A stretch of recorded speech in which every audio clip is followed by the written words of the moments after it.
Hello, Ordigger fans, and welcome to another episode of Mines Midweek with Colorado School of Mines head football coach Bob Stitt. Coach, how are we doing today? Fantastic. Yeah, I assume you're doing all right after Saturday's 23-0 victory over Shadron State. First time the Eagles have been shut out since 2002. Take us through that matchup from start to finish. You know, it really is all about the defense, and this football team has really been about the defense for the past 4 weeks. We really struggled at times against Colorado State Pueblo, and then it just clicked for us, and our kids were focused, and they executed, and they played their tails off to keep their head down. They didn't look at the scoreboard. They didn't look what was going on with the offense, and just played blue-collar Mines defense. And on Saturday, that was the best defensive effort that we've ever had in 14 years, and I know it was the best defensive effort in 125 years of football. Yeah. Obviously, the seniors had something to do with that, not only on the defensive side, because you got a number of playmakers over there, but 21 seniors on Saturday. The senior class, talk about them a little bit. Unbelievable group. It all started last year at about this time when we started building the chemistry of the team, the leadership of the team. We had a great group of kids to start with, and they really grew into their roles, and you just don't coach every year and have a group like this. And we knew it was a special group, and we're hard to beat on senior day. We really are, and it was kind of, I always talk about the perfect storm. It kind of was the perfect storm with a great football team coming in and 21 great seniors playing in their last football game. They knew it was their last game, and I had a feeling that the outcome was going to be similar to what happened. Yeah, there's no question as to whether those guys left it all on the field. It was easy to see the way your team was playing. Well, you mentioned it before, but the defense over the past 4 weeks just been playing fantastic, and they got 3 takeaways on Saturday, including a pick 6 by Cole Cadavy, which earned him Defensive Player of the Week honors from the conference. Talk about Cole's performance a little bit, and then maybe some of the other senior defenders on that side of the ball. You know, Cole made a play when we needed it. It was 3-0 at the time, and you need something like that to go good for you against a good team. And the play was phenomenal with the one-hand catch and then taking it in, and it got us to 10-0. Increased the momentum that we had already had, and he finds a way to do those things every year. He had a couple last year.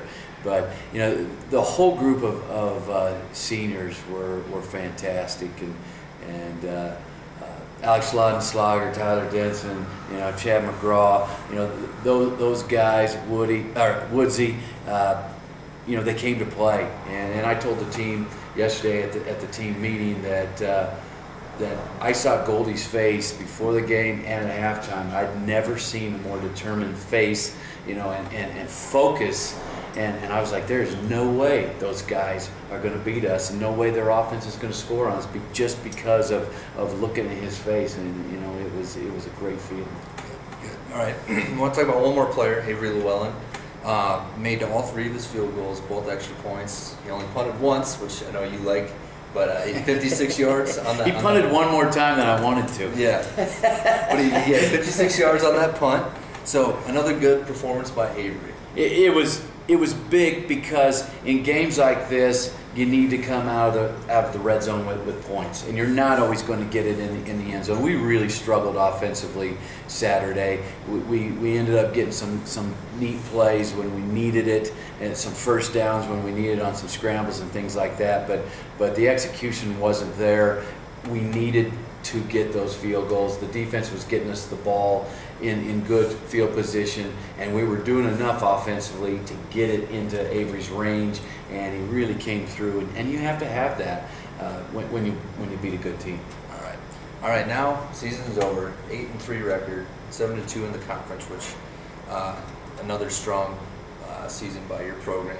Now we're looking at getting these next group of Ordiggers on campus and the recruiting process, which for fans at home, they may not know what that exactly entails. So can you kind of give them the Reader's Digest version of what your schedule is going to be like up until signing day. Right. It's been a year-round thing, and it really starts after signing day with looking at the next group of kids, and we send all of our full-time coaches out to their areas in the United States. That over my 14 years, we've figured out that you can't recruit all 50 states, and you can't just sit in Colorado. Right. You've got to be in other areas, and we go out in the spring and spend anywhere from each individual coach will have a week to 2 weeks on the road, and we've got 3 full-time coaches in Texas, which we've got almost 40 kids on our team from Texas. And being a strong oil and gas school, that's an interest to the kids in the state of Texas.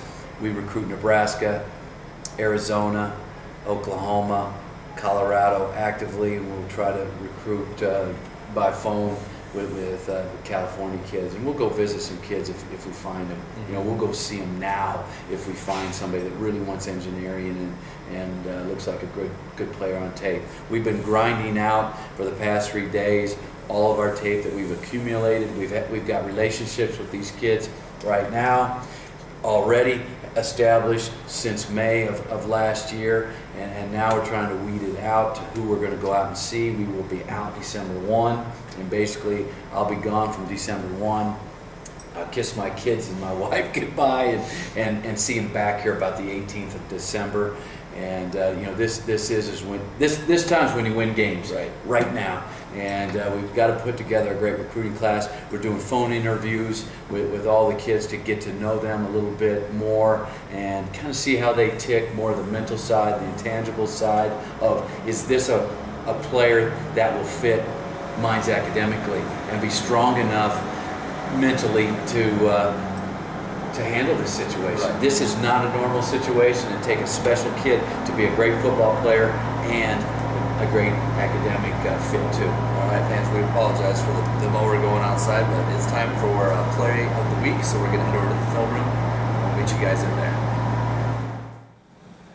Okay, for the last play of the week, we had a concept that it's kind of a West Coast concept. It's a spot route, 3-man route, and this was actually the first call of the game, which I feel like these calls are the most important. The first play of a drive is the most important play of the drive, and especially starting the game out with a positive play that you really feel like it's going to be open and you'll be able to execute it is really important, and it worked out very well on Saturday. The spot concept is we ran this concept in the past, but we had never bunched it. So the defense had never seen this route combination run out of a bunch set. So we were taking our number 3, our H, and we were running in on a 7-step corner route, and then we ran vertically with number 1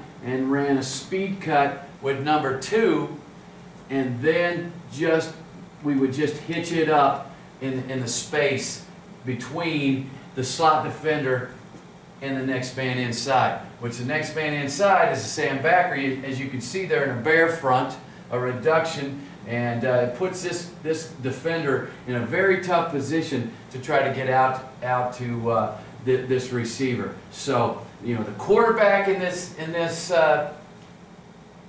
situation is going to basically read the outside defender, and if he drops, we're going to go outside in, okay? And if he stays put, then we're going to go high, low, right there. On the back side, we put diamond on a 9-step stem route, in route, and if they'd happen to spin this thing, we'd have a chance to go back to diamond, and our running back check protection and run wide on that.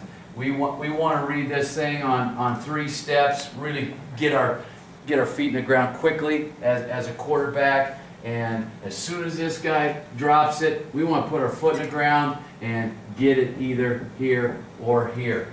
And their corner did drop, their rover jumped the quick out, which he has to, which then put them in a really tough position here to get him out to the hitch. And Matt did a good job getting the ball out of his hands, and Jordan Ward did a nice job with the route and then getting it vertical and making some yards after the catch. So let's take a look at it on tape. Okay, got a 3-by-1 set, but we're bunching it over here. Really, really tight, which makes it a little difficult for the defense to see what's going on with the route combination. You know, we'll start on the backside. They're going to keep their safety over this top of diamond, which we're going to stay off of this 9-step in route. Does a nice job of getting out of his break and working down his stem. So now let's take a look at this thing. You can see the reduction in here, which puts this guy in a pretty difficult situation when we spread him out and bunch it. You know, he's got to come a long ways. So now, as we're working, let's look at this combination. We're getting a vertical route by 3, vertical push, and they think they're getting a vertical push by 1. And when the quick out happens, somebody's got to go with that thing. If the corner went with it, now they're in a world of hurt on the corner route. The corner's got to drop under the corner route. So now this defender has to work to the quick out or we hit it. We read this thing outside in. Outside in. So that you can see why the quarterback has to get his feet in the ground and get the ball off, because we're putting this guy in a tough situation. He's the defender that's stressed here. And we do a nice job of getting in the air quick, and then Jordan does a nice job of getting some yards after the catch.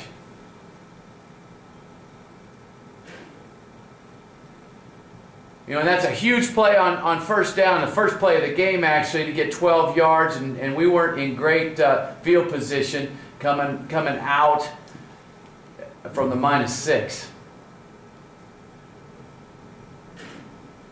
That started the momentum right there. We'll take a look at it from the end zone. It's a team that brings a lot of pressure. You got to do a great job with the running backs in protection. We've got nice protection. You know, and you can see that this is what happened all day. Very physical with the offensive line, knocking people around, and that's why we were so dominant on the day, offensively and defensively. Big way to start the game for the offense, and it just kept rolling all day. All right, fans, that's all the time we have for this week with Coach Stitt. Coach, congrats on a great season. We'll be back with you in the spring, talk about a little recruiting. That's all the time we have for this week. We'll see you next time.